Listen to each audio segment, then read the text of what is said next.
Alright, now this one, this is a Spyderco Sage 1. And this has carbon fiber G10 laminate handles scales. So most of it's G10, and then the very top layer is carbon fiber. Might be a little bit misleading.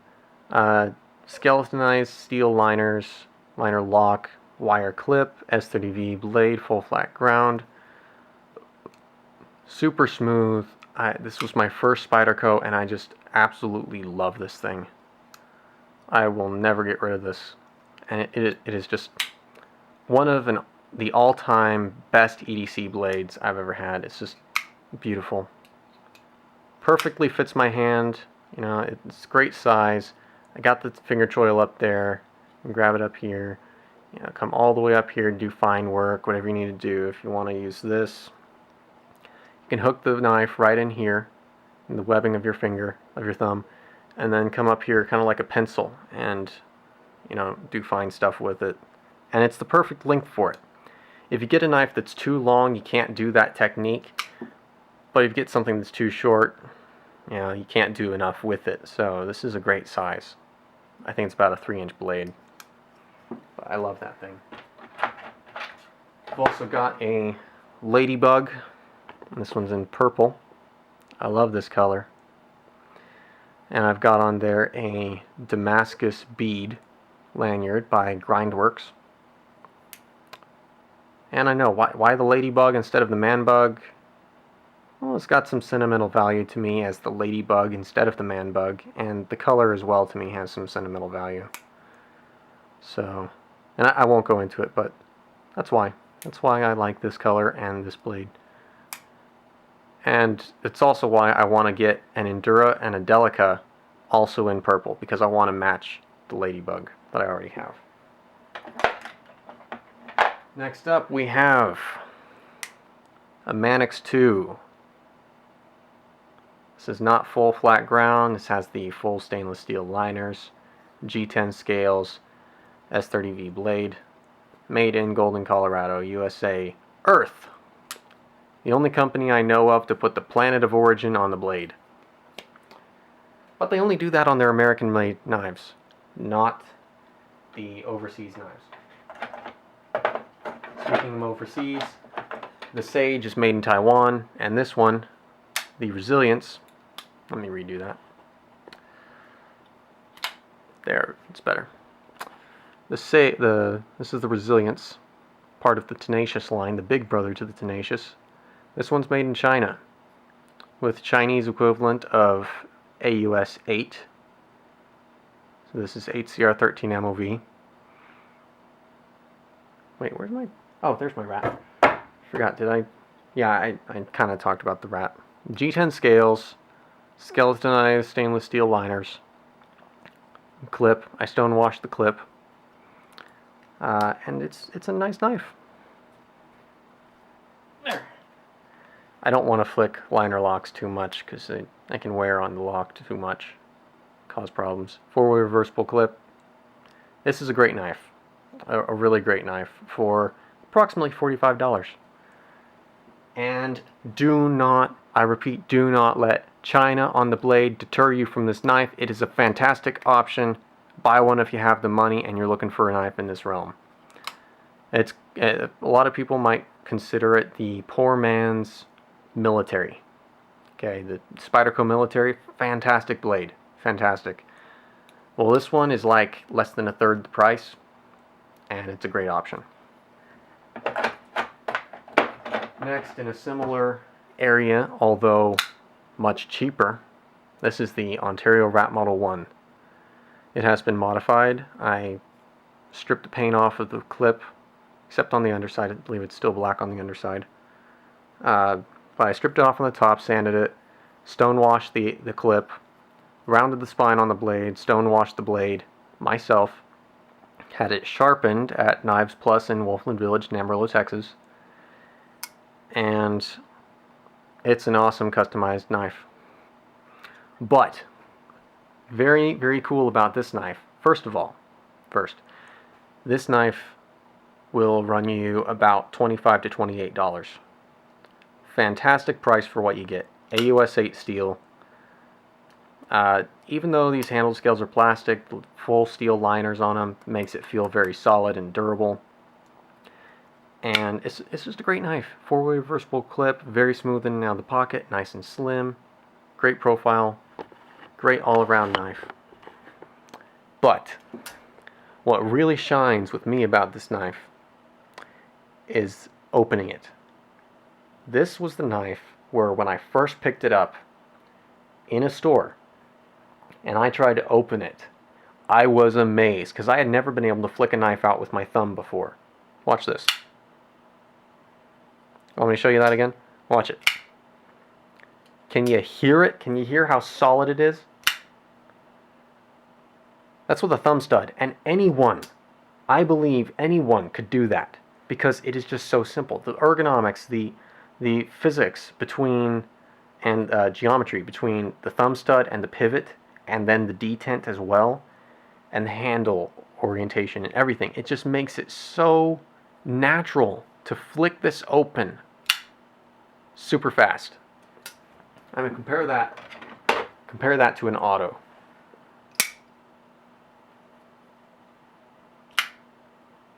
Okay, let's do it again. Auto, thumb stud. It's just as fast as an auto, but you know what? If you want to open an auto slowly, you have to do something like this. You want to do it quietly, you got to do this. You want to open this quietly? Regular thumb stud. Very simple and very cheap, very awesome. Fantastic knife for the money. Highly recommend the Rat Model 1. Or if you don't want the Rat, there's also the SE Avispa. The SE Avispa is basically the same knife, but it's a frame lock, so it has a G10 scale. I think it's G10, and then a steel liner on the backside. So it's a little thinner, but it's based on the same platform, and it's a fantastic knife. What else for folding knives? Multi-tool. And balisongs, other balisong. We've got this one. This is a Baron Sun B200 trainer. I did a video on this a long time ago. 3 years? 4 years? I don't even remember. It's horrible how long ago that was. But this is a fantastic option. If you want a balisong trainer, buy one of these. They still make them. In fact, I think they make them with the this kind of spear point looking blade and aluminum scales. So I think that would be a fantastic option as well. But this thing is just off the charts, way awesome. Though it is, you know, around $100. I think the other one might be around $90 for the aluminum one. This one was $112, $115 when I bought it. But still a fantastic option. One of the only Baron Sun products I will suggest, other than the Baron Sun basic balisong, and the only reason I don't suggest that one as much is because it will break on you eventually. It will. It's just the nature of the material. I've also got here, this one's really old. Oh. This is a KnifeKits.com Typhoon. The Typhoon? Yeah, I believe it was. All stainless steel. And this is a trainer. It looks like a knife, but it's a trainer. It's not sharpened. You could sharpen it, but it's not. And I so wish they would still make these knives. I cannot tell you how much I wish they still made this particular kit, because this was like $60, $70. You could assemble it yourself, get it just right, you could modify it, and you don't have to worry about modifying it because that's what it was intended to be. It was intended to be modified. And it was just awesome. Although it did have this nasty habit of, if you're up close here, these wings here, it will pinch your finger and actually cut you. So you could actually get cut by this balisong, because it would cut you there, which hurts a lot because it's a pinch cut. But awesome knife. I wish they still made it. I really do. I got my Baron Sun somewhere in there. I got some... I guess I should have done these in the really cheap knives. I should have. These are cheap-ass balisongs. Really cheap-ass balisongs. I got these in Florida. This one has a satin blade. The black one over here. This one has a mirrored blade.